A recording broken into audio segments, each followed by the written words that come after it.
வருத்தப்பட்டு பாரம் சுமந்து பசியால் வாடும் ஏழைகளே, வருத்தப்பட்டு பாரம் சுமந்து பசியால் வாடும் ஏழைகளே, உங்கள் ஆத்தும பசியை போக்குவார் இயேசு. அவரிடம் வந்தால் நித்தியமாய், அவரிடம் வந்தால் நித்தியமாய் தாகமாக இருப்போரே, தண்ணீரண்டை வாருங்களே, பணமுமின்றி விலையுமின்றி பருகி போகலாம் வாருங்களே, தாகமாக இருப்போரே.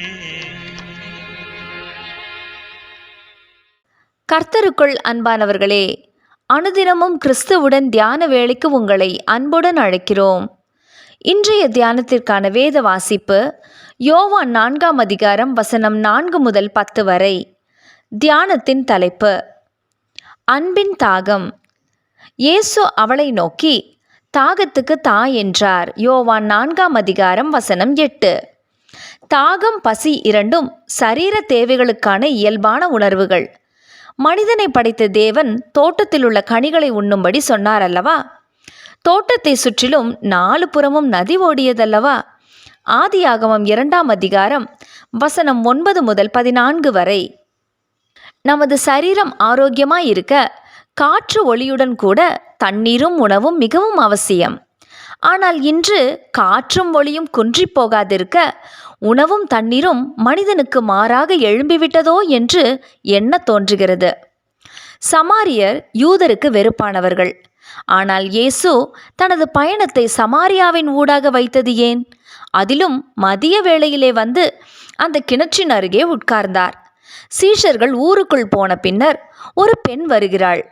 அவள் ஒரு சமாரிய பெண் என்பதை விட அவளது வாழ்வையும் அவர் அறிந்திருந்தார். அவருக்கு மறைவானது எதுவும் இல்லை.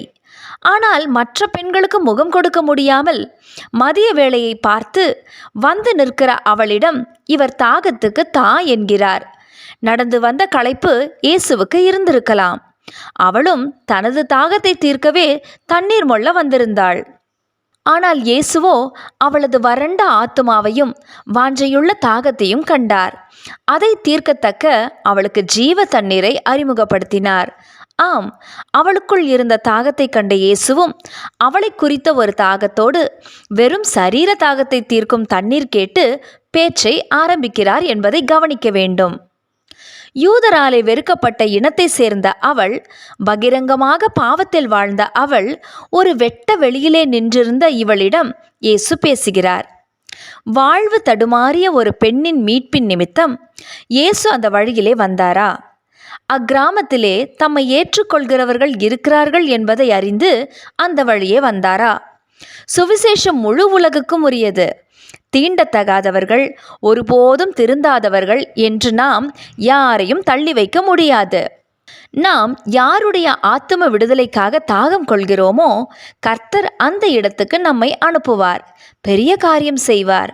ஆகவே தகாத விதமான தாகம் கொண்டு சரீரத்திற்கு தகாததை குடித்து நம்மை கெடுக்காமல், இந்த புதிய ஆண்டிலே தள்ளப்பட்ட தனிமையாயிருக்கிற வழி தெரியாமல் தடுமாறுகிற மக்களின் விடுதலைக்காக சமுதாயம் என்ன சொல்லும் என்ற பயமின்றி இயேசுவின் ஆத்ம தாகத்தை கொண்டவர்களாக அவர்களை நாடி செல்லுவோமாக. ஜெபம் செய்வோமா? அன்பின் தேவனே, இந்த புதிய ஆண்டிலே சமாரியா ஸ்திரியை போன்று தங்கள் ஆத்துமாவில் தாகமாய் இருக்கிறவர்களை நாடி செல்லவும் அவர்கள் ஜீவ தண்ணீரால் தாகம் தீர்க்கப்படவும் மன்றாடுகிறேன். ஆமேன்.